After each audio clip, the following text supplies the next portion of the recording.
Hi, and welcome back for day 12 of 365 Days of Art. Still have a long ways to go. So behind me on day 11, we painted over an acrylic pour that actually ended up cracking. And even though we made good use of the texture for something that was fun visually, I'm gonna do 2 more acrylic pours just to show that you don't necessarily have to have an additive. I've done them before with water, and I said that I wanted to show you guys how those would turn out if you used just water. And also, when I was talking with somebody the other day about acrylic pours, and they said it just didn't turn out, they thought maybe it was because they used cheaper paint. And that's not the case at all. So, 2 more acrylic pours today. Let's give it a try. Here we are. You can see I have the same setup as last time. Here is an old pan to catch the paint. I have it on a wire rack for the paint to fall through. Then I have this plastic so that my canvas doesn't dip into the holes. And here's my canvas. I'm not taping it down as we discovered last time. What that did is it made it do this when I came and checked on it, and so I had to untape it and let it unfurl. I want to attempt the rainbow again for both pours. We're gonna do 2 separate ones.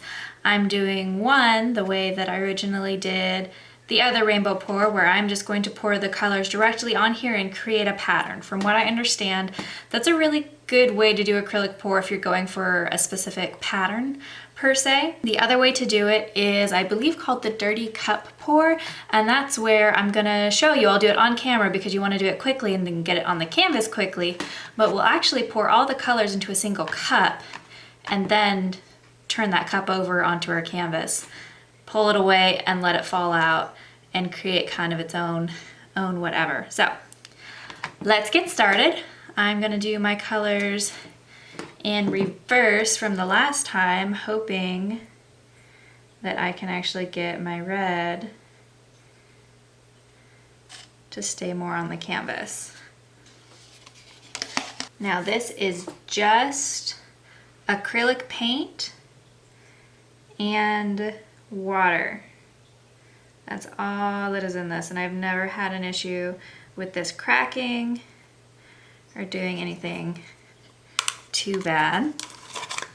So the reason, other than for its paint properties, that a lot of people probably do mediums with this, is that when you are mixing this, your paint needs to pour, but you don't want it to just be water either. So this does use a lot of paint. This is probably, the ratio is about 3/4 paint to 1 part water. I didn't put any alcohol in this mixture. We will put alcohol in the next one.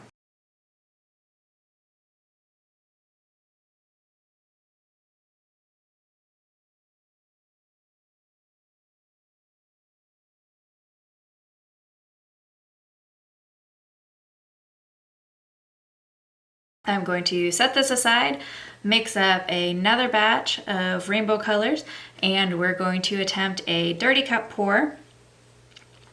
Just so that you know, again, we are using only water. I am going to add the alcohol to this next mixture, just a couple of drops per cup, and I'm using Master's Touch acrylic paint. So it's not necessarily the $1 hobby paint, which you can use. I just don't happen to have any on hand right now, but it is a much cheaper paint. You don't have to use expensive paint for this. And with that, you know, three parts paint to 1 part water mixture is another good reason to do this with a cheaper quality paint, since you're gonna use a lot of it. Okay, I'll be right back. I'm back for our second pour. Like I said, we're gonna put them all in 1 cup. And that is going to be the red cup. I also said we were gonna add alcohol to these. You wanna do it right before you put them in. So I'm gonna do like I did last time, and it's just a couple drops in the colors that you want it in. I'm gonna put it in every other color. So orange, green, and violet are all getting a drop. I'm not gonna do anything crazy. I'm just gonna pour these in here. This is where you could do little circles if you wanted. You don't want to shake the bottom cup. That's where you'll cause them to all bleed into each other.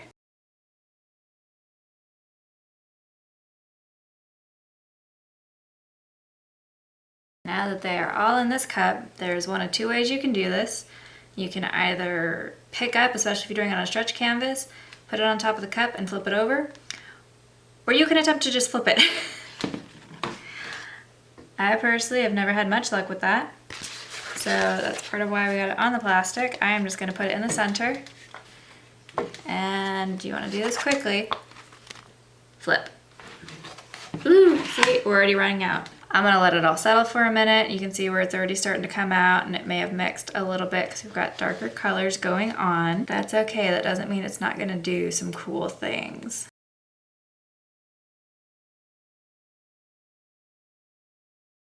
We're already starting to get some of those cells happening. Now you won't get those really nice big ones without the, I wanna say it's silicone or glycerin. There's another addition. It's just not going to happen. Same thing with this, as you can see. This is part of why you'd want to do an additive for a dirty cup pour, because all the colors kind of mixed together. With the other one, even with the water, the colors stayed really nice and bright. We'll see if they stay nice and bright when they dry. In my past experience, they have.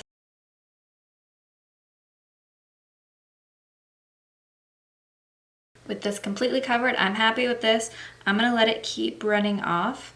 And as soon as I feel like it's good enough that I can transfer to another pan, I'm gonna go ahead and lift this up and show you what we can do with this excess paint.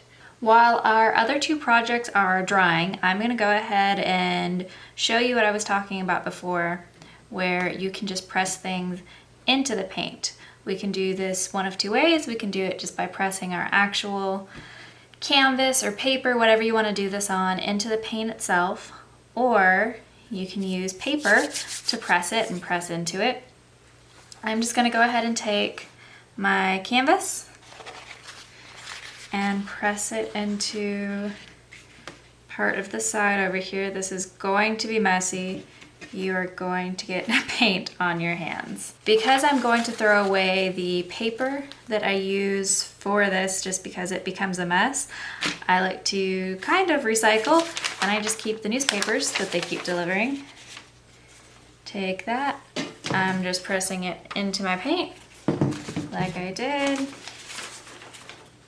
taking it over to my painting, putting it down, and pulling it away. I'm gonna go like this, just part of it. You can actually spread the paint around underneath it if you want. And if you pull the paint away,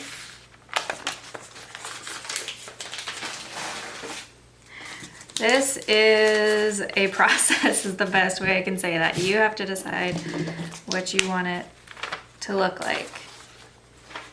You have to keep playing with it. See, how cool is that?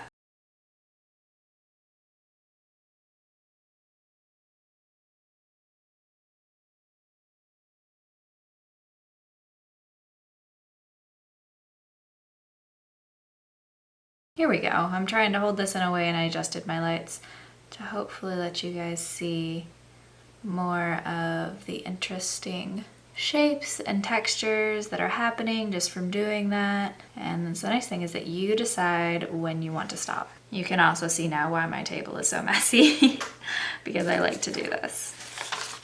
And we're back. I still have the other pours drying. I will say, so far they're looking really cool. I'm not seeing any sort of cracking like I did with the other ones, so I'm very excited to show you those tomorrow. Just in case you're curious, I don't plan on doing any more acrylic pours, and that's just because I'm not an acrylic pour artist. I think they're very cool, and I'm super excited to paint on the ones that I have drying right now, and it's a fun process, but it's just not necessarily my aesthetic or something that I'm huge into. I have a lot of respect for acrylic pour artists, and I hope that you play around with that and see what you get with your own results, because it's just a really fun thing to experiment with, to play with, to see what's going on. I think it really gives you an appreciation for something that in theory you would think would be really simple. Mix up, you know, the paint with the right ratio, throw it on a canvas and call it good, right?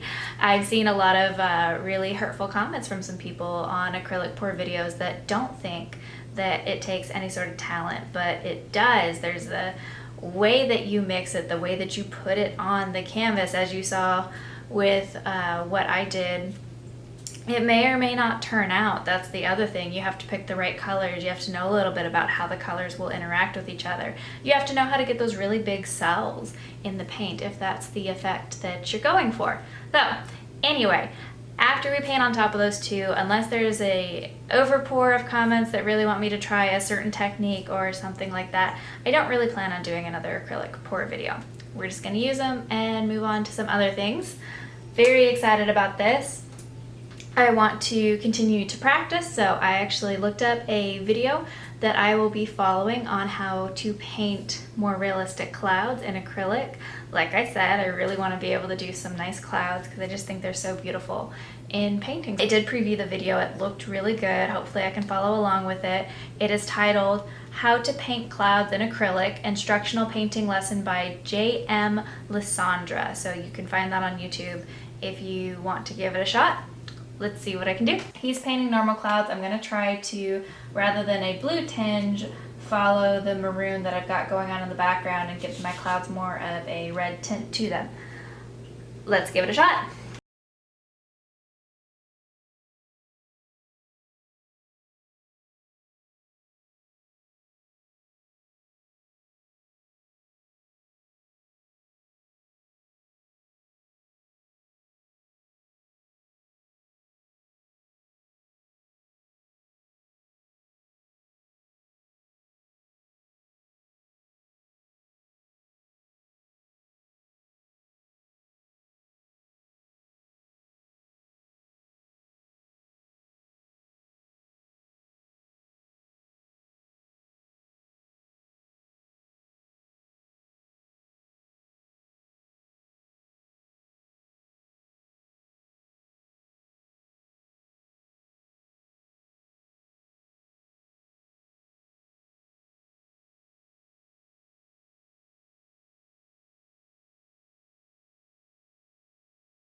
Okay, I'm decently happy with the clouds. I'm gonna leave them like that. I would like to do better, so we're gonna keep practicing clouds in future videos. For now, I want to finish this up. I'm just gonna add in some extra shading to define my mountains a little bit more.